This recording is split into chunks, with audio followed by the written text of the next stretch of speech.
성경 말씀은 요한복음 20장 1절에서 18절 읽겠습니다. 안식 후 첫날 일찍이 아직 어두울 때에 막달라 마리아가 무덤에 와서 돌이 무덤에서 옮겨진 것을 보고 시몬 베드로와 예수께서 사랑하시던 그 다른 제자에게 달려가서 말하되 사람들이 주님을 무덤에서 가져다가 어디 두었는지 우리가 알지 못하겠다 하니 베드로와 그 다른 제자가 나가서 무덤으로 갈새 둘이 같이 다름질하더니 그 다른 제자가 베드로보다 더 빨리 달려가서 먼저 무덤에 이르러 구부려 세마포 놓인 것을 보았으나 들어가지는 아니하였더니 시몬 베드로는 따라와서 무덤에 들어가 보니 세마포가 놓였고 또 머리를 쌌던 수고는 세마포와 함께 놓이지 않고 딴 곳에 쌌던 대로 놓여 있더라. 그때야 무덤에 먼저 갔던 그 다른 제자도 들어가서 보고 믿더라. 그들은 성경에 그가 죽은 자 가운데 다시 살아나야 하리라 하신 말씀을 아직 알지 못하더라. 이에 두 제자가 자기들의 집으로 돌아가니라. 마리아는 무덤 밖에 서서 울고 있더니 울면서 구부려 무덤 안을 들여다보니 흰옷 입은 두 천사가 예수의 시체에 뉘었던 곳에 하나는 머리편에 하나는 발편에 앉았더라. 천사들이 이르되 여자여 어찌하여 우느냐 이르되 사람들이 내 주님을 옮겨다가 어디 두었는지 내가 알지 못함이니이다. 이 말을 하고 뒤로 돌이켜 예수께서 서 계신 것을 보았으나 예수이신 줄은 알지 못하더라. 예수께서 이르시되 여자여 어찌하여 울며 누구를 찾느냐 하시니 마리아는 그가 동산지기인 줄 알고 이르되 주여 당신이 옮겼거든 어디 두었는지 내게 이르소서 그리하면 내가 가져가리이다. 예수께서 마리아야 하시거늘 마리아가 돌이켜 히브리 말로 랍보니 하니 이는 선생님이라는 말이라. 예수께서 이르시되 나를 붙들지 말라. 내가 아직 아버지께로 올라가지 아니하였노라. 너는 내 형제들에게 가서 이르되 내가 내 아버지 곧 너의 아버지 내 하나님 곧 너의 하나님께로 올라간다 하라 하시니 막달라 마리아가 가서 제자들에게 내가 주를 보았다고 또 주께서 자기에게 이렇게 말씀하셨다 이르니라. 아멘. 기독교 신앙에서 가장 중요하면서도 가장 믿기 어려운 것이 부활이라는 것입니다. 죽은 사람이 살아나는 부활입니다. 육신을 가진 인간은 살다 때가 되면 죽을 수밖에 없는 것이 인간에게 정해진 길입니다. 그런데 예수의 부활이 있기 때문에 예수님 약속하신 대로 우리는 살아 영원히 살고 죽어도 죽지 않고 영원히 생명을 누리며 사는 것입니다. 저는 어려서 믿을 때는 예수님 부활 그냥 믿는 거라고 하니까 믿는다고 생각했습니다.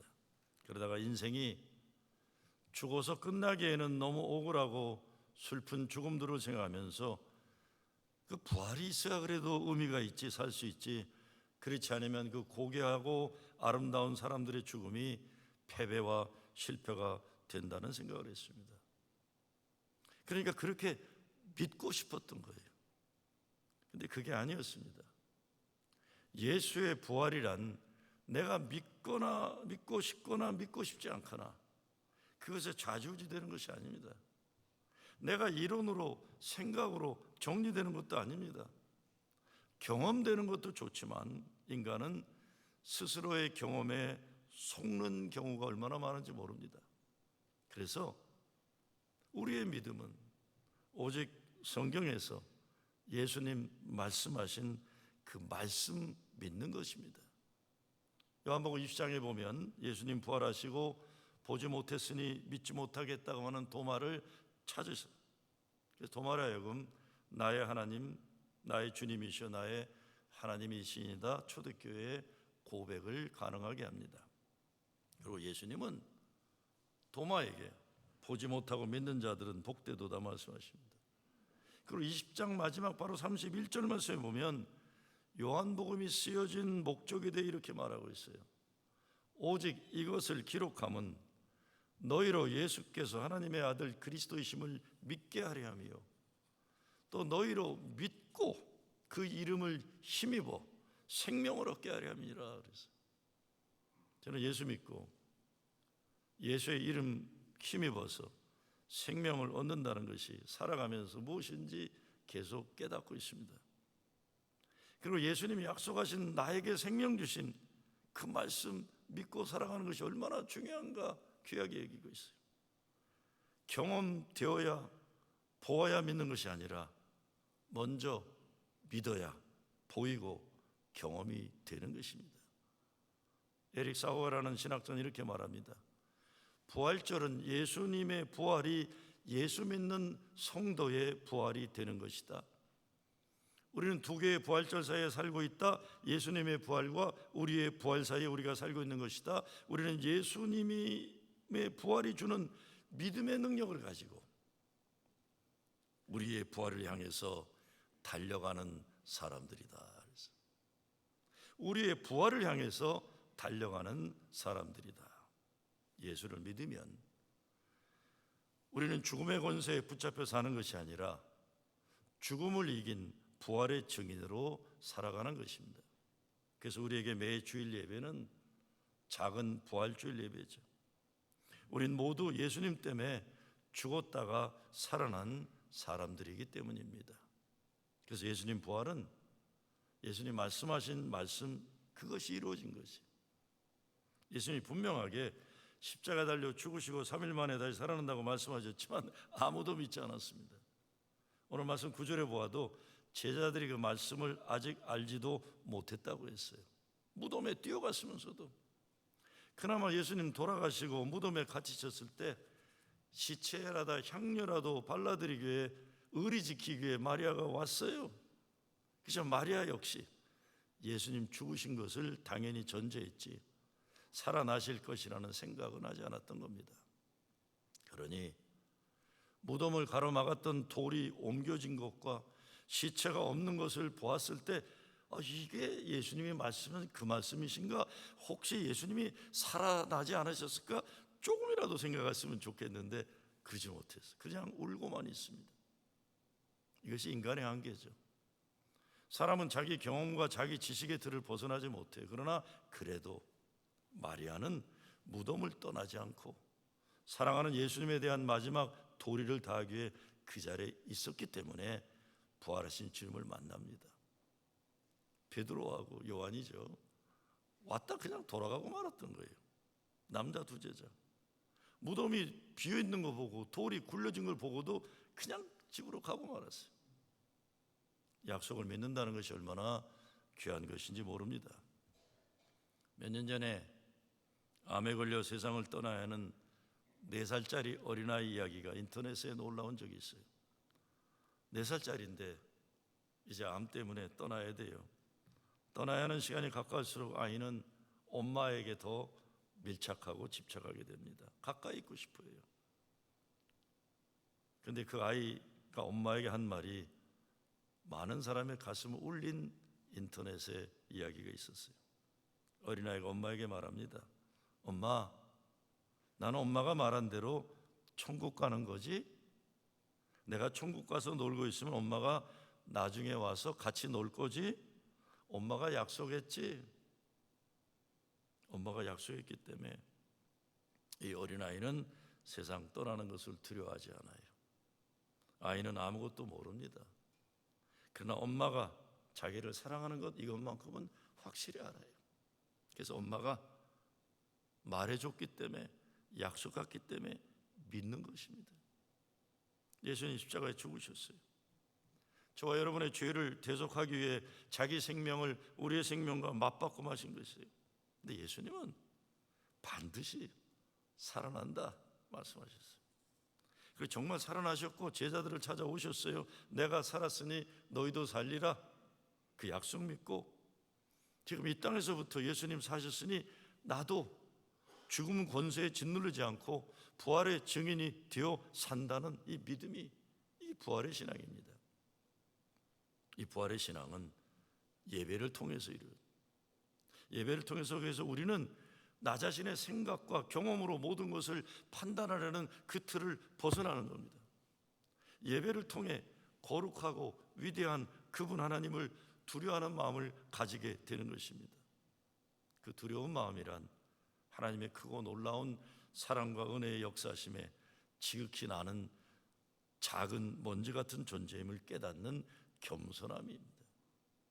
오늘 우리가 살아야 하는 세상을 보면 난리예요.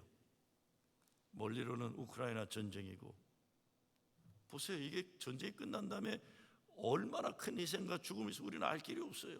아직은 모르니까요. 어마어마할 거예요.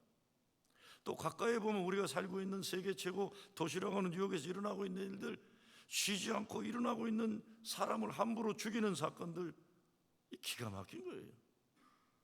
세계 가장 부강한 나라 미국에서 최고 부자라는 사람들이나 인생 바닥에서 헤매는 사람들이나 불행의 극치는 마찬가지입니다.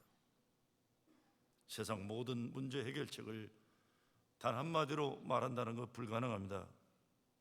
그러나 그럼에도 불구하고 한마디로 말해야 된다면 예수가 없을 때예요. 예수 믿지 않아서 문제가 있는 것입니다. 믿는다고 해도 잘못 믿거나 제대로 믿지 않아서 그런 것이죠. 예수 믿게 되면 하나님께 예배드림이 얼마나 귀한 특권인지 알게 됩니다. 예배 드려야 진정한 행복이 가능합니다. 예배 드려야 돼요. 죽음에서 부활하신 예수님을 예배하는 거예요. 그렇게 되면 우리 삶에 죽어가던 것들이 다시 살아나는 것이죠. 어제 예수님 죽으셔서 무덤에서 계신 날인데, 지금 우리가 살아가는 이 세상 가장 답답한 무덤의 현실은 어딜까? 그리고 부활한 주님 오시면 찾아가 주실 이 시대 갈릴리가 어딜까 생각하다가 저에게 들어왔던 메시지를 보니까 세월호를 잊지 않는 뉴욕 뉴저지 사람들의 모임이라는 곳에서 주관하는 세월호 8주기 추모 모임이 있기에 다녀왔습니다. 조지 워싱턴 다리를 지나 바로 들어가는 허드슨 강변에서 모이는 데 가보니까 강변에 추모 벤치를 만들었더라고요. 얼마나 고마운지요. 추모 행사 마지막에 이름을 불러주세요라는 노래를 부르면서 305명의 이름을 모두 부르는 노래를 부르더군요. 억울한 죽음의 아픔과 슬픔을 기억해 주는 분들이 있다는 것 너무나 고마운 겁니다. 허드슨 강변 참 아름다운 봄날 모든 이름을 하나씩 다 부르고 부활하신 주님이 그 자리에 함께 하신 믿고 저는 돌아왔어요. 저는 뉴욕에서 제일 좋은 것이 바다가 옆에 있는 것이에요. 허드슨 강도 가까이서 이렇게 흘러가는 걸 보니까 얼마나 좋은지 몰라요. 그런데 강이 좋은 곳과 바다가 좋은 곳은 다릅니다. 허드슨 강을 바라보고 있으면, 특별히 더 올라가면서 보면 강이 이렇게 정말 어떻게 보면 광대하게 도도하게 흘러가는데, 강을 바라보면 나 자신을 느낄 수가 있어요. 나도 흘러가는구나. 보이지 않아도 거대한 흐름이 있구나. 강을 보면 깨달음이 있어요. 야, 저렇게 흘러가는 거구나. 연연하지 말자, 집착하지 말자. 흘러가는 삶에 이 흘러 바다로 가는 거구나. 우리 인생을 생각하는 깨달음을 줍니다. 그런데 바다는 창조자 하나님에 대한 두려움, 경외심을 줍니다. 바다는 우리를 두렵게 해요. 그러면서 하나님 세계가 얼마나 위대한지를 깨닫게 하고, 내 자신이 먼지 같은 부족한 존재이지만 하나님의 광대하신 위대함 속에 겸손하게 만들어가는, 하나님을 두렵게 하는 힘이 있어요. 바다에 나가는 사람은 자기가 얼마나 잘났는지 확인하러 나가지 않습니다. 깊은 바다에 나갈수록 우리는 하나님이 얼마나 위대한 분이신지 확인하게 돼요. 산 위에 오르는 분들이 내가 얼마나 높은 잘난 인간인가 확인하러 산에 올라갑니까? 아니죠. 위대한 존재 앞에 서 있어야 하는 지극히 작은 나를 만나면서 하나님을 찬양하고 나아가서 예배함을 체험하게 되는 것입니다. 스코틀랜드와 아일랜드를 중심으로 활발했던 켈트 크리스천들의 4세기의 짧은 기도가 있어요. 이들은 바이킹과 같은 거친 파도를 무릅쓰고 망망대해를 향해 나가야 하는 어부들이에요. 바다로 나갈 때마다 이렇게 기도했다고 합니다. Dear God, have mercy on me. The sea is so big. My boat is so small. have mercy on me. 하나님, 나를 긍휼히 여기소서. 바다는 너무 크고 내 배는 너무 작습니다. 나를 긍휼히 여기소서. 우리 인생 현실도 그렇습니다. 헤쳐나가야 할 난관은 너무 크고 나는 너무 작아요. 그래서 기도하고 예배드리는 거예요. 예배드리면서 우리는 십자가 은혜와 예수 그리스도 부활의 승리를 경험하는 것이죠. 그리고 예배를 드리면서 우리는 찬양을 통해 부활의 신앙을 가지게 됩니다. 어떤 때 너무 위대한 거는 말로 설명이 안 돼서 찬양하는 거예요. 우리 감리교인들은 모든 모임이 시작할 때 요한 웨슬레의 동생 찰스 웨슬레가 만든 찬송, 만입이 내게 있으면 그 입 다 가지고 내 구주 주시는 종을 늘 찬송할, 이 노래를 먼저 부르요. Oh, for a thousand tongues to sing. 내 은혜로우신 하나님 날 도와주시고 그 크신 영광 널리 펴 다 알게 하소서. 그 은혜를 알기 때문에 오늘 우리는 부활의 날을 맞아 노래하는 거예요. 주님께 영광, 다시 사신 주, 사망 권세 모두 이기시었네. 신옷 입은 돌을 옮겼고 누우셨던 곳은 비어 있었네. 주님께 영광, 다시 사신 주, 사망 권세 모두 이기셨네. 내 삶의 영광과 존귀를 돌릴 수 있는 하나님이 계실 때 내 인생에 참된 기쁨과 감사가 가능한 것이죠. 부활의 증거도 그렇습니다. 부활을 내 지식으로, 이성으로 이해하려고 하면 어려워요. 부활은 노래하는 거예요. 부활은 감사하고 그렇게 사는 것입니다. 믿고 사셨네, 사셨네, 예수 다시 사셨네. 내 삶에 부활하신 주님이 다시 사시는 것입니다. 세 번째, 부활의 신앙은 마라가 마리아 되게 하는 겁니다. 마리아라는 이름의 뜻은 존귀한 자라는 거예요. 귀한 여자란 뜻이에요. 그런데요, 성경에 나오는 예수의 어머니 마리아도 그렇고 나사렛의 누이 막달라 마리아도 그렇고 마리아라는 이름을 가진 여자들 거의 모두 인생 아프고 어렵고 버림받고 험하게 살아온 여자들이에요. 대부분의 마리아가 다 그래요, 성경에서. 근데 마리아가 가지고 있는 다른 뜻에는 마라라는 뜻이 있어요. 마라. 이스라엘 백성이 출애굽할 때 물이 없다고 불평하다가 물을 발견하는데 그 물이 쓴 물이었다. 그래서 쓰다 마라라고 그랬어요. 룻기에 보면 나오미가 이렇게 말합니다. 나를 나오미라 부르지 말고 나를 마라라 부르라. 이는 전능자가 나를 심히 괴롭게 하였음이라. 내가 풍족하게 나갔더니 여호와께서 내게 비오도라 오게 하셨느니라. 여호와께서 나를 징벌하셨고 전능자가 나를 괴롭게 하셨거늘 너희가 어찌 나를 나오미라 부르리. 너희가 어찌 나를 나오미라 부르리. 나오미란 이름의 뜻은 즐거움이에요. 실제 인생은 괴로운 인생, 쓴맛을 보는 사는 마라라고 하는 것이. 마리아만이 예수님을 만납니다. 왜 남자 제자들은 다 무덤에 먼저 찾아가지도 않고 찾아가서도 먼저 뛰어간 요한은 주저주저하고 베드로 들어가고도 부활하신 주님을 만나지도 못하고 마라와 같은 인생 현실에서 예수님 만나 귀한 존재 마리아가 된 마리아만 은혜를 알기 때문에 사내들은 다 자기 생각, 자기 욕심, 자기 꿈에 빠져 있다가 다 실망하고 돌아가는 거예요. 근본적인 차이가 그거죠. 예수 따라다녔지만 남자들은 자기들이 원하는 미래 꿈에 가득 차 있어서 그것이 이루어지지 않을 때 실망하고 예수님 말씀 잊어버린 거예요. 마리아는 처음부터 끝까지 주님 은혜에 대한 감사와 기쁨으로 가득했던 것입니다. 부활을 믿으려면 마리아처럼 빈 무덤에서 부활하신 주님 만나야 합니다. 빈 무덤이에요. 저는 부활하신 주님을 내가 믿고 인격적인 만남을 하게 되면서 중요한 깨달음이 있었습니다. 그것은 정말 예수님을 죽은 사람들 가운데 찾지 말고 살아있는 사람들 가운데서 찾아야 한다는 거예요.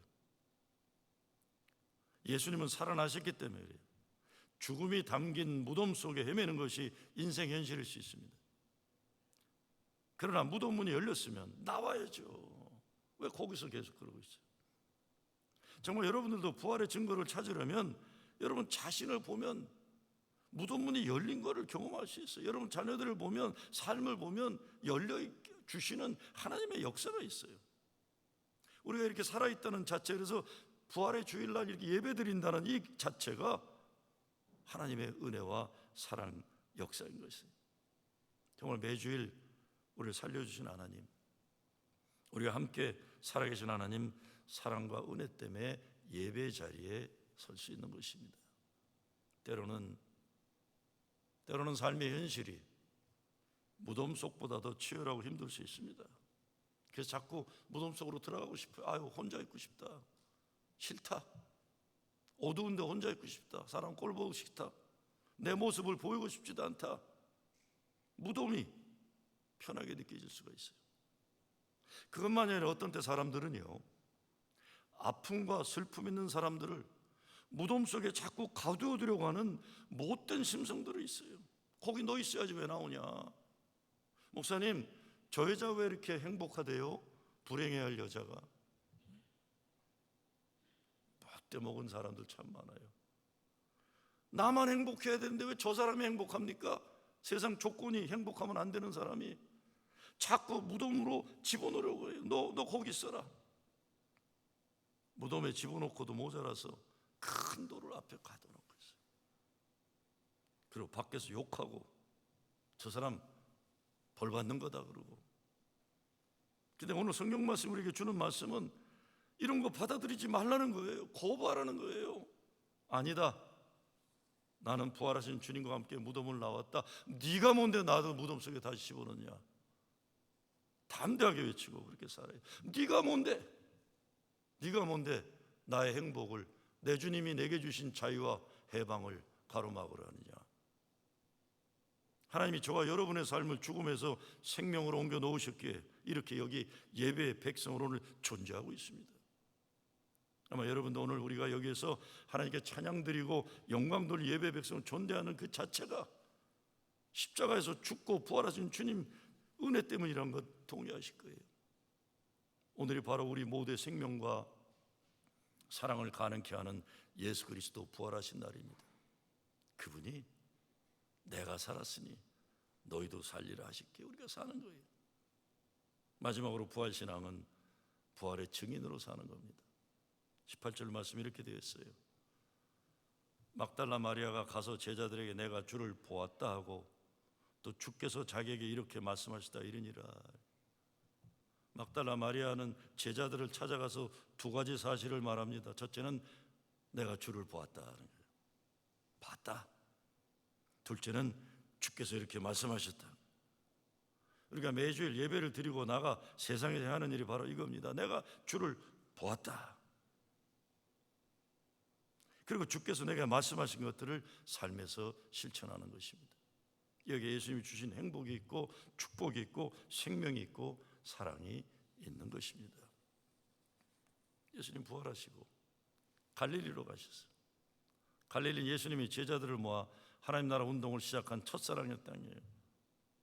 여기서 막달라 마리아를 만나 사람 만들고, 여기서 삭개오를 만나 사람 만들고, 여기서 병자들을 고쳐주고, 여기 사람들을 가르치고, 여기 죽은 나사로를 살리고 사람들을 사랑한 그 땅으로 다시 간 겁니다.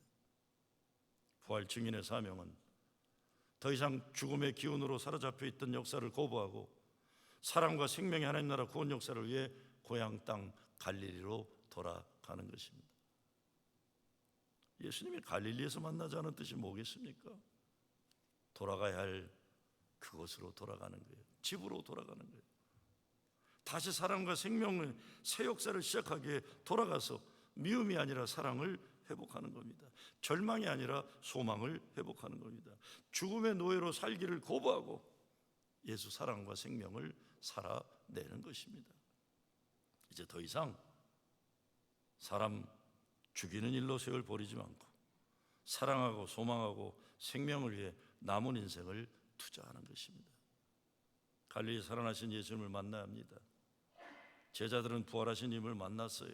그렇지 않았으면 그들은 그냥 두려움에 빠진 채 패배한 인생에 대한 기억에 사로잡혀 아무 일도 못하고 절망 가운데 살다 무의미하게 인생을 마쳤을 것입니다. 그런데 두려움에 빠졌던 그들이 성령의 능력을 받아 다시 일어나 초대교회가 시작돼요. 변화된 그들의 신앙 때문에 세상 역사가 바뀌어가는 겁니다. 예수님 부활 사건이 세상을 바꾸지는 않았어요. 그러나 부활하신 주님이 세상을 바꿔야 할 제자들의 인생을 거룩한 소명과 성령의 능력으로 바꾸셨습니다. 예수 믿는 사람들을 죽으라고 핍박하던 사울도 다메섹 길에서 꼬꾸러지는 경험을 하며 부활하신 주님을 만납니다. 지난 2000년 기독교의 역사는 부활하신 주님을 만나 변화된 사람들이 변화시켜 나가는 인류 역사의 기록이에요. 어떻게 부활하신 주님을 만납니까? 매일매일의 삶에서 성령의 인도하심으로 살아가는 가운데 주님을 만납니다. 성령의 인도하심을 받으려면 우리의 마음이 겸허하게 열려야 합니다. 믿음으로 열려야 돼요. 세상을 바라보는 우리들의 눈과 마음이 죽음이 중심이 아니라 생명이 중심이 되는 것입니다. 좌절과 패배가 중심이 아니라 소망과 믿음의 승리가 중심이 되어 세상을 바라보고 살아가는 것입니다. 이 시대 오늘날 저와 여러분이 찾아가 만나야 할 부활주님 계신 갈릴리는 어디일까요? 저는 예배드릴 때 관심이 분명합니다. 예배드리는 가운데 무덤 안에 갇혀있는 사람들, 무덤에 돌이 열려서 예수님에게 나오는 거예요. 우리 교인들의 가정이 더 이상 지옥이 아니라 천국이 되는 것입니다. 그래서 기도합니다. 하나님, 우리 교인들이 나와야 할 무덤과 감옥 안에 있습니다. 저들 혼자 힘으로 나오지 못하는 것 주님 아십니다. 주님, 우리 교인들을 묶어두는 무덤과 감옥 문을 열어주시옵소서. 갈릴리는 우리 가정이에요. 우리 교회예요. 우리가 살아가는 이 뉴욕이고 미국이고 우크라이나이고 분단의 현실을 살아가는 한반도 우리 조국이고 모든 인종차별의 현장이고 가난한 이웃들, 잃어버린 영혼들 모두 갈릴리인 것입니다. 우리 주님이 부활하셨습니다. 부활하신 주님이 나의 주님이시. 죽음의 두려움과 권세를 물리치고 예수 사랑과 생명으로 살아가는 여러분 되시길 주의 이름으로 축원합니다. 감사합니다. 하나님, 예수 사셨으니 내가 삽니다. 주님, 세상을 예수가 살아나셨다, 부활의 복음을 외치게 하시고 부활의 증인되어 세상에 천국을, 하나님 나라를 이루게 하여 주시옵소서. 예수 그리스도 이름으로 기도드리옵나이다.